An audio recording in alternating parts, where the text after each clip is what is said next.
siyang bahala dyan. Ang ating kapuso sa batas, Attorney Gabby Concepcion. Attorney? Magandang umaga sa iyo, Ivan. At naku grabe tong mga to. Anong ginagawa ninyo dyan sa loob ng kotse na yan? Hindi. Nagpa-practice lang po, lakas maka-teleserye, di ba? Ganyan kasi nangyari sa isang pulis sa Calamba, Laguna, nasugatan sa pamamaril matapos mahuli ng asawa na nakikipagtalik sa isa pang pulis sa loob ng sasakyan. Literal na nagkagulatan. So yun na nga po ang nangyari ayon sa pulisya. Nahuli ang dalawa ng kanilang mga asawa na pareho ring pulis. Nagtangkang tumakas sa mga ito kaya nauwi naman sa pamamaril. Tinamaan sa balikat ang lalaking pulis at dinala sa ospital. So ano nga ba ang sinasabi ng batas tungkol dito? Well, ask Attorney Gabby.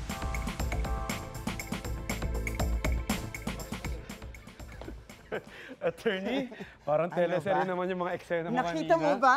Of course. Your acting skills is top-notch. For sure, maraming relate. Paano kapag ganun na nahuli sa akto ang pagtataksil tapos nabaril o nasaktan mo sila? Pwede ka ba nilang kasuhan? Ikaw na nga ang niloko. Nako. Actually, ito na nga ang isang medyo naiibang provision ng ating revised penal code na marami ang nagko-komento na baka daw dapat ay i-repeal na at hindi makatarungan. At ito nga ay ang Article 247 ng Revised Penal Code entitled Death or Physical Injuries Inflicted under Exceptional Circumstances. Dahil ayon sa artikulo na to, kapag ang isang legally married person ay biglang nahuli ang kanyang asawa na nakikipagtalik sa ibang tao at dahil nga dito nagulat siya at nagdilim ang kanyang paningin at nakapatay o nasaktan niya ang asawa niya o ang kalaguyo nito o pareho sila, walang penalty o krimen actually. Sabi ng batas may penalty ng destierro o banishment, parang think exile sa dapitan ni Rizal. Pero ito ay kailangan kang lumayo ng 25 kilometers kung saan ka nakatira, pero hindi naman ito talaga penalty kasi protection daw ito para dun sa akusado at baka benggahan siya ng mga kamag-anak ng kanyang asawa o yung kalaguyo to na nasaktan niya. So ayaw ko na nga sana banggitin kasi to at baka magkaroon pa kayo ng idea, di ba? Pero tandaan po natin, applicable lamang ang itong provision na ito sa mga unang-una, legally married na mag-asawa.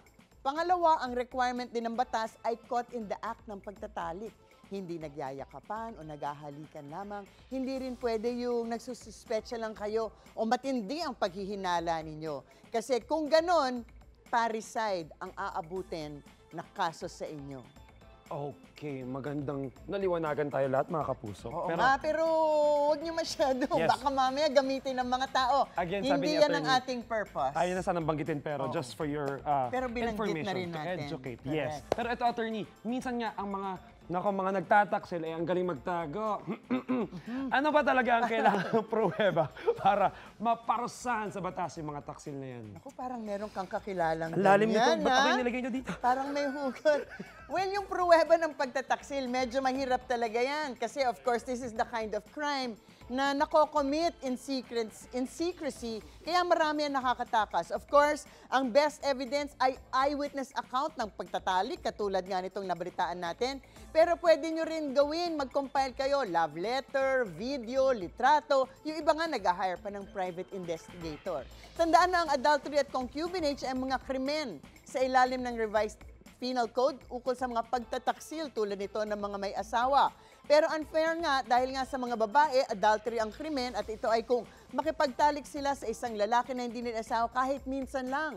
Pero sa mga lalaki, hindi automatic na may krimen pag sila naman ay makipagtalik sa babae na hindi nila asawa. Sa krimen ng concubinage na applicable lamang sa mga lalaki, either ito ay publicly living together as husband and wife para maging guilty or maaari ding pagtatalik sa conjugal na bahay ng mag-asawa or pagtatalik under scandalous circumstances. So finally, nagkaroon na tayo ng example ng pagtatalik na scandalous circumstances tulad nga ng nangyari dyan sa Cebu, pakikipagtalik sa loob ng kotse in public.